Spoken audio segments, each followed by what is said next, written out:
Last time, we began a scenario where Goku had the same mutation as Broly, making him incredibly strong. The story's already changed a lot so far, so what changes from here on out? We'll be seeing all that and more in the second part of What If Goku Was Like Broly. Bulma eventually finishes working on the ship to get them to Namek, and it's a very different crew this time. Of course Goku and Bulma are going, but Roshi decides to tag along too, and same for Ten. Just in case something happens with Goku, they're probably the best chance at stopping it even though they can't really do anything against him. Still, better to at least have something. Thankfully the trip goes pretty smoothly. They arrive on the planet a few days later, and begin the search for the Dragon Balls, which isn't too hard with their Dragon Ball radar. They're able to collect the Dragon Balls and eventually go to Guru for the last one. To make sure they're worthy, Guru decides to look into their minds, and he sees exactly what they're trying to wish for. There is one issue: Piranga can only revive one person at a time. But thankfully he also has 3 wishes, and they're only reviving 2 people. So there will be a separate wish for Kami and a separate wish for Krillin. With the 3rd wish, King Kai has a request too. But before they make the wish, Guru decides to look into Goku's heart and mind more. And he can feel a deep power within him. He's a pure-hearted kid, but at the same time, he's harboring something crazy inside of him. It's really unlike anything Guru has ever sensed before. The Dragon Balls are gathered, and they summon Piranga. 3 wishes are made. First, revive Krillin. Second, this is King Kai's request. Wish to combine the 2 souls of Kami and Piccolo. King Kai isn't sure that it'll work, but it ends up working perfectly fine. Piranga says he has the power to do this, partially thanks to King Piccolo being so weak here, he never got his youth back. Plus, he's dead, and it's just his soul. Thankfully, King Yama actually held on to it, and he doesn't have his body, so it's not like Piccolo could do anything anyways.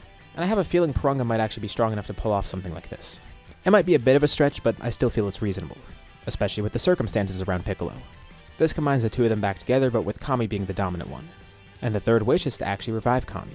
King Kai requested this because by doing so, Kami can be brought back without Piccolo being brought back too, and it finally assimilates the 2 back together. So it does make Kami stronger, but it's not like he's gonna get his youth too. Still, his power increased dramatically. It's great that everything went so smoothly, because now they could just go back to Earth as is. The first thing Goku does is reunite with Krillin. He's glad to finally see him again. It has been kind of a while since they had to prepare the ship and everything, but still, better late than never. He's just glad Krillin's back. He also does get to meet Kami too, with Kami thanking him. It's not his fault because he didn't know anything about Kami in the first place. He wouldn't have known killing Piccolo would kill him, and he fixed it regardless, while also empowering Kami and stopping King Piccolo in the process. He didn't realize the Namekian dragon was that powerful. It kinda shows how weak he's gotten, but now with Piccolo's power, he could change that, despite his old age. He actually would train Goku here if he wanted to, but Goku already made a promise to go to King Kai, so pretty much immediately after all of this, he goes to King Kai. King Kai is unsure if he's gonna make it past Snake Way, but Goku makes it past there pretty easily. He could fly by this point, and the amount of power he has is more than enough. He doesn't get tired out. And for the first time, he meets King Kai face to face. King Kai's glad that everything went well and he finally made it here. Now the real training begins. He notices that Goku's not even really affected by the 10 times gravity right away. Like, he notices the gravity here is higher, but he can move surprisingly well right off the bat. They're gonna have to do some more intense training. He'll probably have to add some weights to Goku on top of the gravity here. But the reason he had Goku come here isn't mainly because of his power. He has more than enough of that.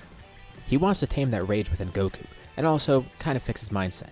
Remember, he still is kind of cocky here because of all those tournaments he's won. He feels infallible.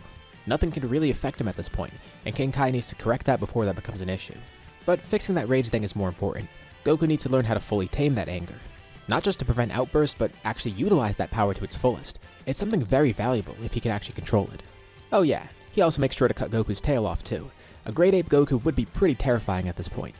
Not that this really matters because he already has the Wrathful form. So losing his tail isn't a big deal because he already has that same power still.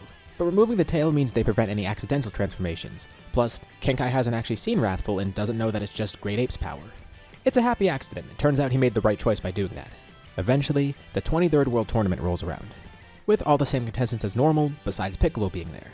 Goku meets Chi-Chi again and proposes. And it's a pretty normal tournament. The final match would definitely still be Ten versus Goku. And short side note here, Tao's likely dead, so Ten doesn't get a scar. If it shows up in the renders that I use for him in the video, that's because I'm lazy. And while Ten is stronger, Goku ends up winning the fight pretty easily. Even if he didn't train here, it probably wouldn't have been too hard, honestly. Goku gets married to Chi-Chi like normal, and eventually they have a kid. And during this time, Goku also does visit Kami and King Kai more. He never ended up training with Kami, but he actually gets to know him more. Kami wants to keep track of Goku's development, and he is in contact with King Kai too, even though he's not really training too much. And King Kai kind of freaks out when he hears Goku has a kid because Goku hasn't even fully controlled his power yet, and now he has a kid that might have that same power. He asks Goku if he's seen anything weird with Gohan, and no, not really, although he was born with a tail, and King Kai said they need to remove that immediately. He fears that Gohan might have even greater potential, especially because he's not fully Earthling. Wait, what? What does he mean by that? And King Kai's confused because Goku's confused. It's because Gohan's half Saiyan. This whole time, King Kai didn't realize that Goku didn't know he was a Saiyan. He thought he already knew that, and it never really came up in conversation, so King Kai's the one to reveal this to him. He learns more about the Saiyans, and he's kinda glad that they're not here. He sounds very different from all of them. As far as King Kai knows, there's probably only a few of them left, if any. He knows at least the Prince survived. But if any other Saiyans are still alive, they're probably not too big of a threat. And honestly, he doesn't think Vegeta would be a big threat to Goku either. He makes sure not to mention Frieza because he knows Goku will probably try and fight him right away. He's just really surprised Goku didn't even question the fact that he had a tail. This whole time he never acknowledged it as anything weird. Although it kinda makes sense, Earth has a bunch of furry people because they took drugs to become furries. And like, one of his close friends has 3 eyes. And another one of his friends is a pig that talks. And like, just look at his entire friend group, they're all weird. His best friend has no nose. Goku having a tail is honestly not that weird. And now that he puts it like that, yeah, that makes sense to King Kai. A few more years pass and we get to the reunion at Kame House, with Raditz of course arriving. Immediately going here because there's no Piccolo to stop by. He goes right to the highest power he detects, and of course it's Kakarot. When looking at his scouter, he sees that Kakarot's power is about 500. Much stronger than anyone else on Earth, but still, he's a weakling. What he doesn't realize is that Goku is heavily suppressed right now. Like, very heavily suppressed. And his power is still that high. Goku learns Raditz is his brother, and that there's 2 more Saiyans alive, but he already knew he was a Saiyan. Also, he has confirmation of his name. Not that he's gonna go by Kakarot. Raditz tries to take Gohan, and that really doesn't go well. The second he even tries to lay a finger on Gohan, Goku gets enraged, grabbing Raditz's arm and almost crushing it. He'll give Raditz another chance to leave. If he really wants to fight, they're not going to do it here. They're going to have to fight somewhere else. And Raditz gets kind of freaked out by this because the power level on a scouter jumps. It goes from 500 to 5,000 really quickly, and then goes back down to about 1,500. This scouter's got to be acting up. Maybe it's just detecting him. But why did it jump so high, and why is Kakarot's power level of 500 gone? This thing's a piece of junk. He turns it off for now. Fine, he'll fight Kakarot. He notices he has no tail, and even if Kakarot is as strong as him, he can't turn into a great ape. But weirdly enough, as he turns the scouter off, he looks over at Gohan. His power level is like 2. But for a brief moment, Raditz swears he can see it jump up to the 5 digits, but then it instantly goes to the single digits. Alright, maybe he is just imagining things. Or the scouter is really busted. The 2 fly over to an empty wasteland. Goku assumes a battle stance, and the first thing Raditz does is throw up an artificial moon. Something weird is going on with Kakarot's power, and just in case, he's going to be really safe here. So instantly he turns into a great ape and starts mocking his brother. He can't transform. He has no chance against this. Now the tables have turned. He'll give Kakarot one last chance. Kakarot could either die here, or join them. Goku then smirks. Some of that cockiness resurfaces. If Raditz is underestimating him, fine. He'll show him his true power. His hair then stands up, and Raditz's fur almost turns pale out of fear, because for a second he swears he can see Goku's hair turn golden. Same for his aura, but his hair stands up and his aura just turns green. His eyes turn yellow as well. Raditz charges a mouth beam and launches it at him, but Goku simply jumps right through it, punching Raditz right in the face. Raditz tries to swat him like a fly, but quicker than he could perceive, Goku moves around him and lands a kick right on his back, knocking Raditz over. Goku then grabs onto his tail. He wonders if Raditz is capable of the same thing. To even the fight a bit, and also to make sure he doesn't do anything rash, he rips Raditz's tail clean off. And Goku watches as he de-transforms. Goku also de-transforms too, but Raditz gets a brief glimpse at his power. What is that form he assumed? Is he the Super Saiyan of legend? Well, no, Goku says it's actually using the Great Ape's power. He doesn't know what a Super Saiyan is. But that doesn't make sense. How is he using a Great Ape's power and he's that much stronger than Raditz when he was also a Great Ape? Plus, his power was so low before. Goku says that's because he was suppressed. Raditz pulls out his scouter and tries to read Goku's power right now. It's dropping because he's suppressing himself. But he also briefly sees it in the 5 digits. This entire time his scouter has been working, he just wasn't believing it. So, how strong was he as a Great Ape? Goku shows off the full power of his base form, and it's at 200,000. Raditz's jaw drops. 200,000? That's almost half of Frieza's power. Isn't he like 530,000? And that means as a Great Ape, Goku's at 2 million. And Goku says this is all the power he can summon right now. When he's enraged, he gets even stronger than this. And usually that happens in that wrathful form he has. This isn't the full extent of his power. He tells Raditz he should leave though. Goku is not joining him, and Raditz is not going to be able to kill him either. So Raditz starts singing a different tune. He asks if Goku could help defeat Frieza. He's terrified of his brother. He doesn't want to die here. He tells Goku more about Frieza.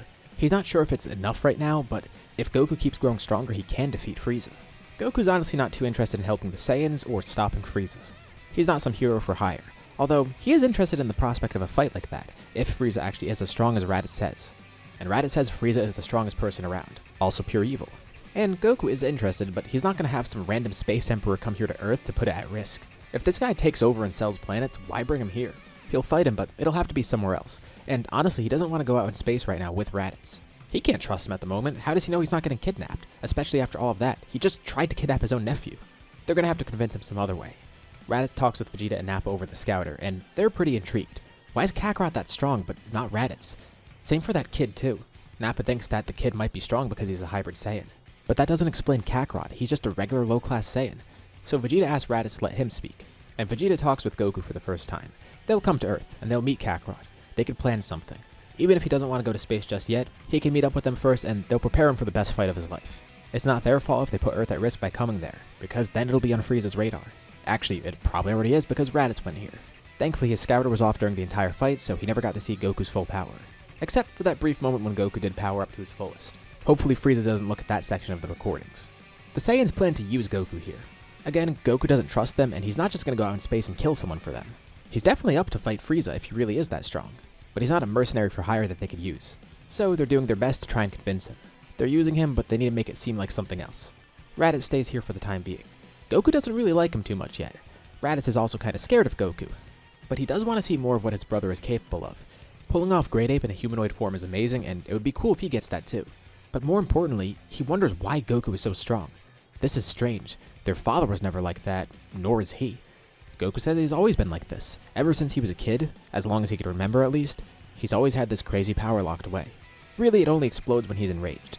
That's when things get really bad. Raditz really starts to wonder if he's the Super Saiyan of legend, or maybe something beyond that. Maybe he's some sort of mutated Saiyan, or a legendary Super Saiyan. He doesn't know, there's so many possibilities. He can't say for sure, but what Goku is right now definitely isn't a Super Saiyan. He's just really strong.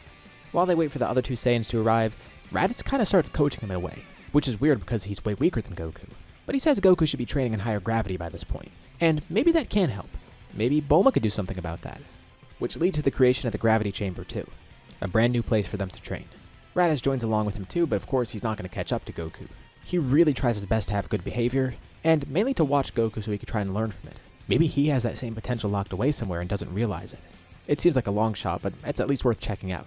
What he doesn't know is it's exclusive to Goku. He has a unique mutation that neither of their parents had. Bardock and Guinea were normal low-class Saiyans. Sure, Bardock was pretty strong in his own right, but nothing like this, and that doesn't apply to Raditz either. A year passes, and Vegeta and Nappa arrive on Earth. Now they want to see for themselves. What is Kakarot truly capable of?